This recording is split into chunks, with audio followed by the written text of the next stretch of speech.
Welcome to the third episode of Horse Profits. Brian Nadeau with you. First time for me in the studio with Samantha Perry and Ron Nicoletti on a huge weekend of racing across the country. Belmont Stakes weekend up at Saratoga, and a lot of Gulfstream championship meet horses having battle up there. Yeah, it's going to be a lot of fun handicapping those races. You know, we have the pleasure of seeing those horses all winter long. Now we get to bet on them at Saratoga. And as you guys know, us Gulfstream horses usually whoop those horses up there. So we'll see how it plays out. Samantha, how you doing? Great. Yeah? Brian, where you been? This is the first show for you. I know. Thanks so much for finally showing up here. We've been carrying the load the whole time. I was anchoring 40 races all by myself here.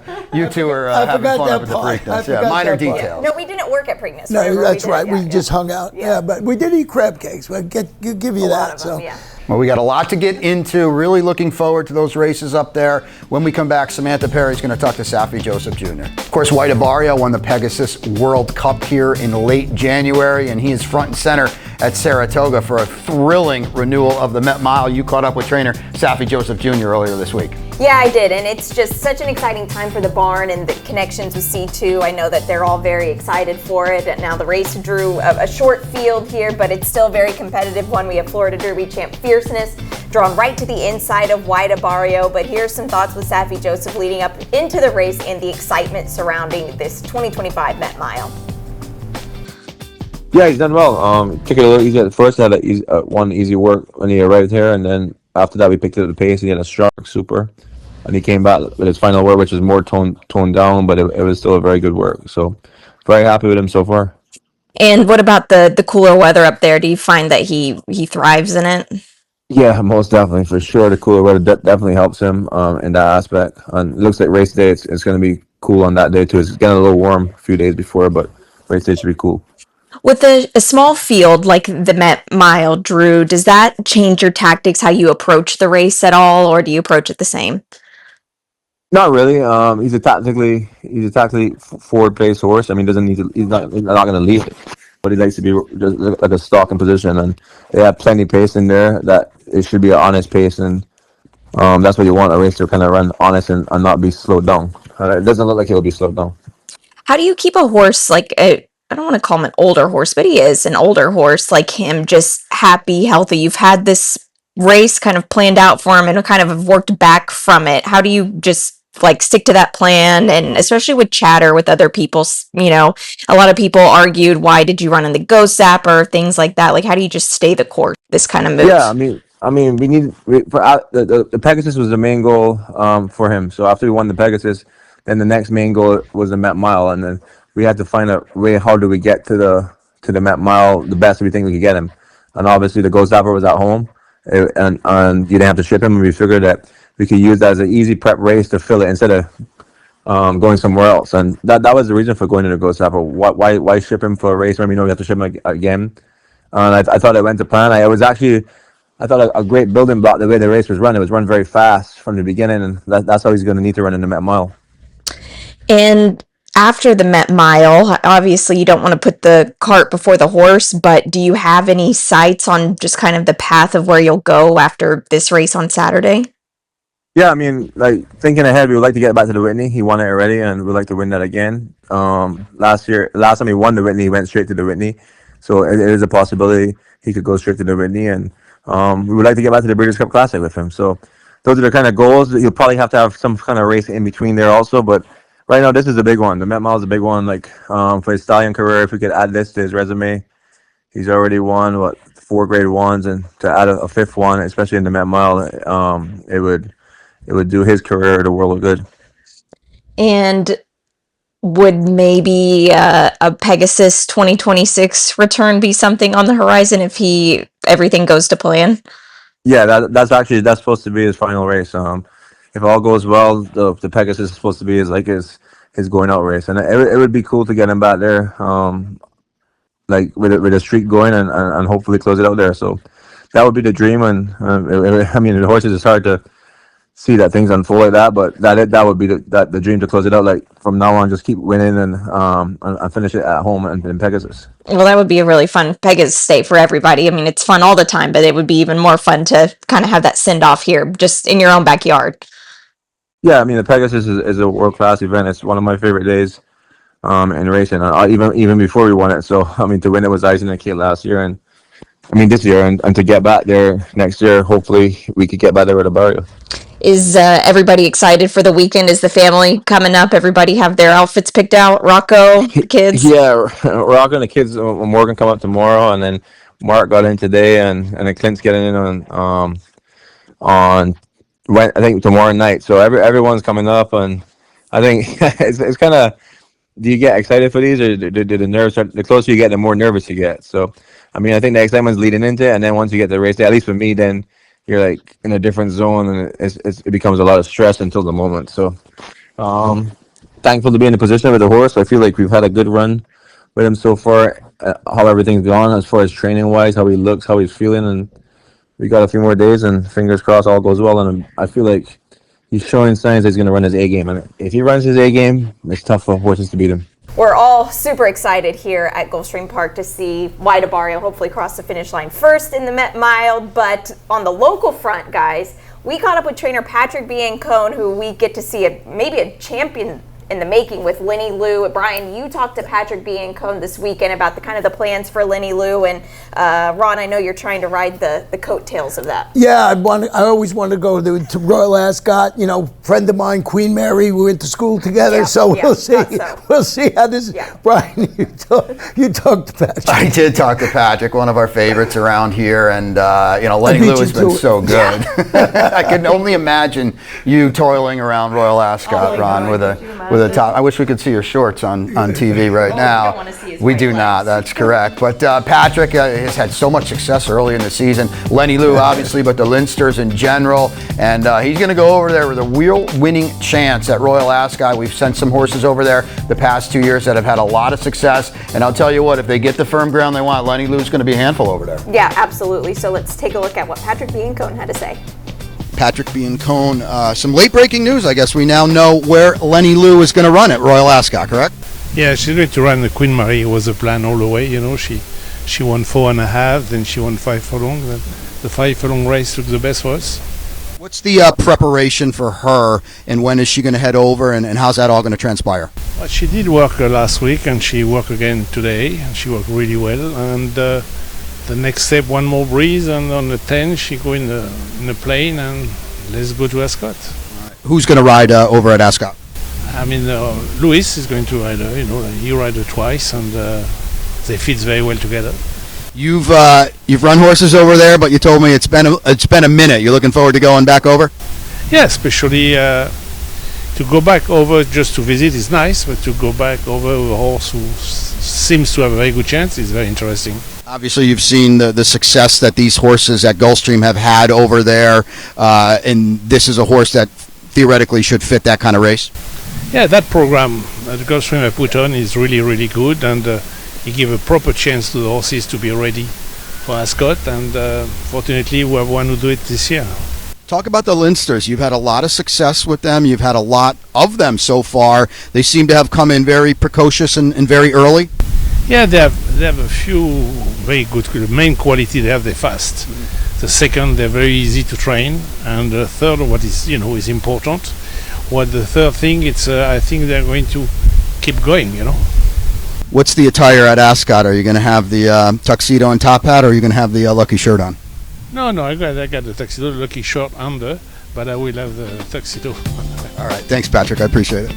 Belmont Stakes week up at Saratoga. We got a lot of excitement here at Gulfstream Park as well. Wraps up on Sunday. But Ronnie, we've got a guest announcer this weekend that you caught up with, a young kid. We've had very fortunate when we have had guest announcers, but Liam Molinaro is going to roll into town this week. Yeah, it's really exciting. He's 20 years old. If people from Northern California know his father, Kent Molinaro, was a trainer there for 40 years.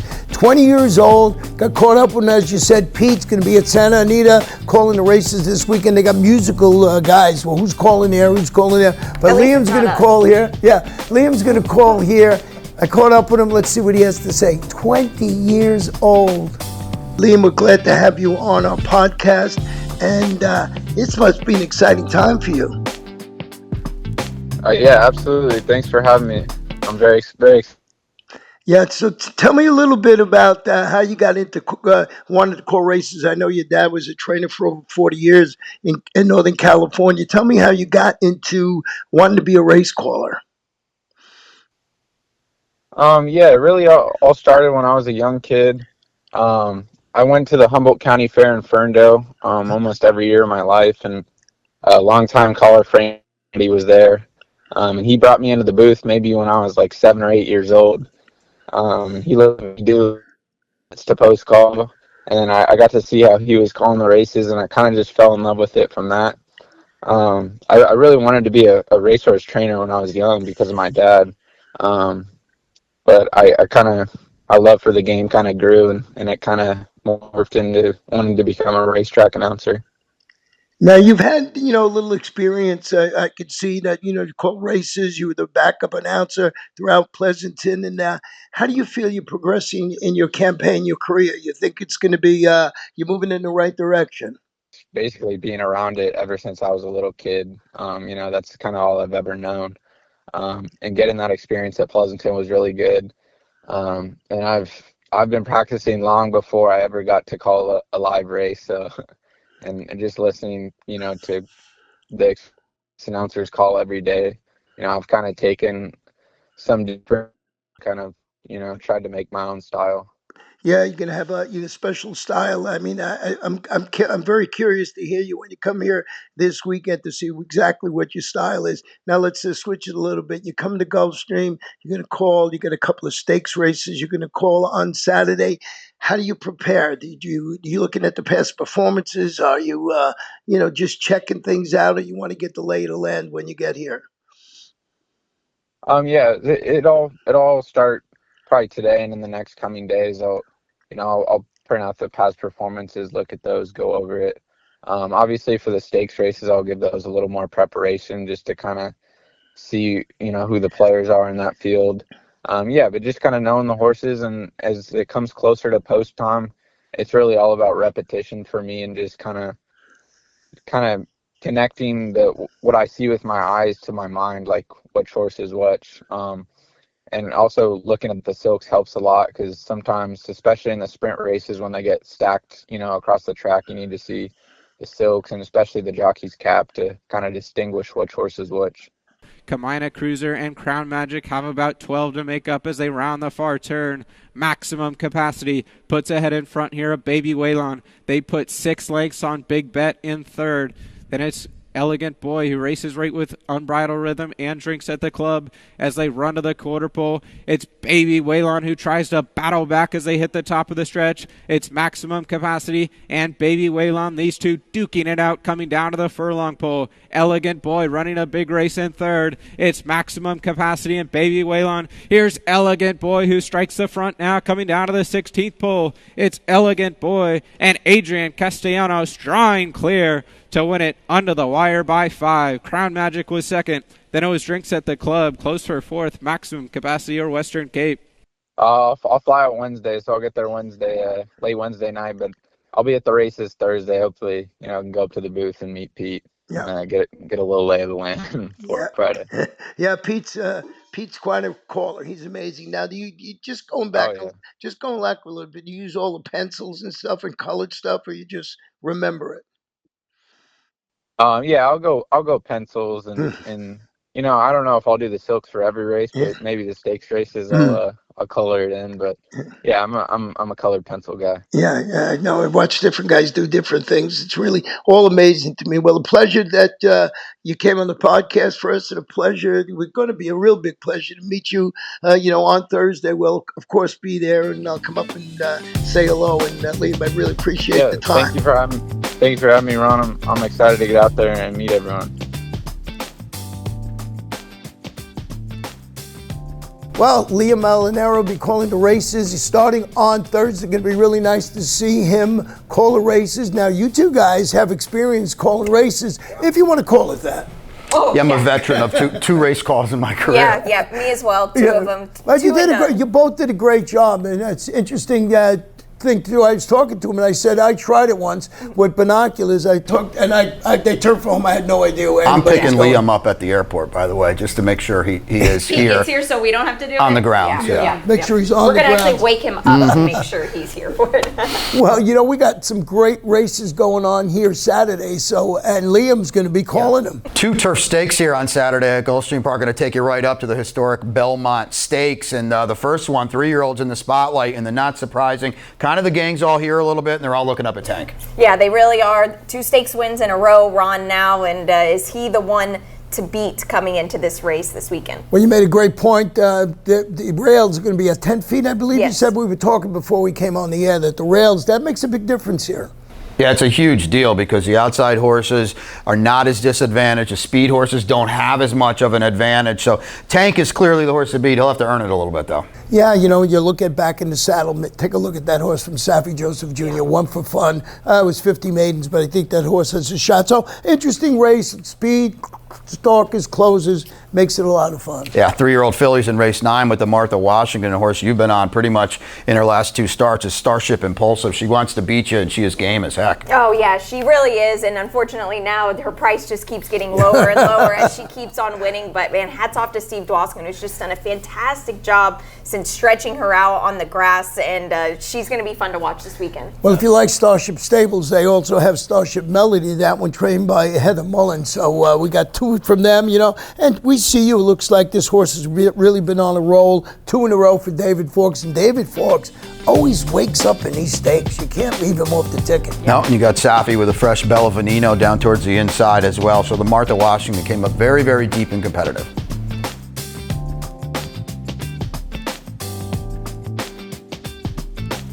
$7:04 in the PM in Saratoga Springs is going to decide a lot. Kentucky Derby winner, of course, Fountain of Youth winner, Sovereignty, Preakness winner, Journalism, Baeza, lightly raced, up and coming, huge third in the Kentucky Derby. They are all converging at 1.25 miles, and they're going to go at it. What an exciting race. This is like Apollo Creed versus Rocky Balboa here.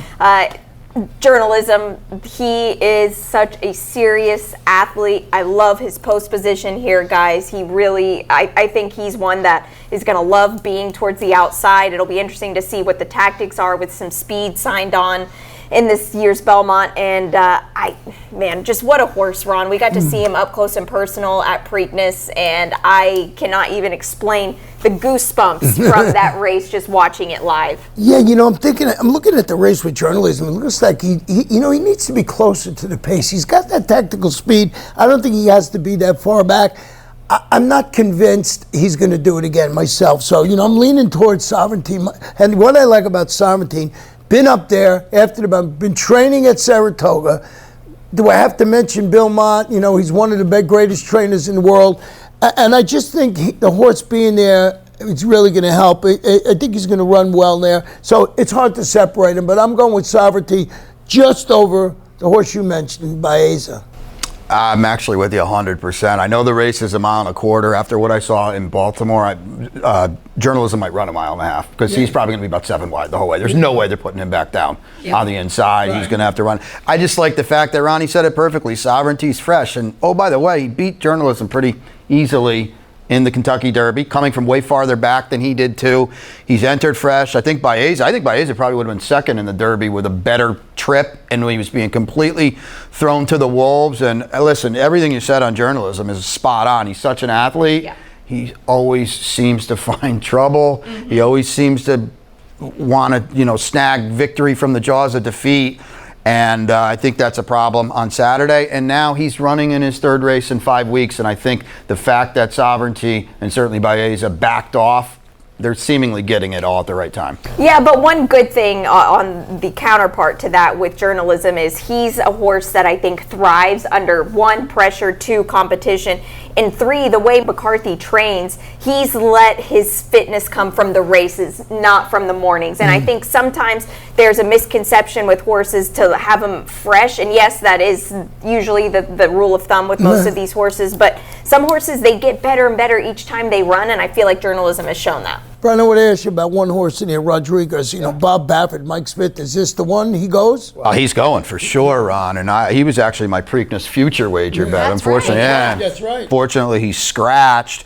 You know, there's, I don't want to call it cheap speed, but there's Crudo in there as well. But that's the path to victory, to go, take a deep breath, see if he can last him out. And Bob Baffert, boy, he's show up on these big days, you know, so you always got to look, you know. And you know what to do when you're handicapping, and you just watch the races throughout the day. You know, usually when they come back to Saratoga, speed is the key. First few weeks, That's you know, so first true. few weeks. I don't know how it works with this, you know, a boutique meet of 5 days, but handicapping over the years, speed has always been the way to go. You know, I'm not betting Rodriguez, but I'm certainly keeping an eye, and I'm not leaving off my tries or supers. Yeah, he's eligible to get brave out there. You know, everybody else going to be looking around, seeing what the big three horses are doing. Exactly. He's probably going to be freewheeling on the front end. Yeah, and that there's a big misconception as well with horses that are stretching out further and further. Sometimes they put them to sleep behind them, and then they just keep on going. Yeah, it's a fascinating Belmont Stakes, and we're going to know a lot more about the 3-year-old division after it's run. That's a wrap on the third Horse Profits here. I don't see you guys enough during the week, so it's pretty cool to be back here with you on a Tuesday in the studio. But all kidding aside, this is a fun one with not only obviously our Royal Ascot horses, but Belmont Stakes as well. Yeah, Belmont Stakes, and you know, Liam calling the races. Lots of different things going on. You know, it's going to be a lot of fun this whole weekend, and I hope everybody out there makes some scarol. That's the important thing. Yeah, what was that? Scarol, escarole for you people that don't speak Italian. Okay.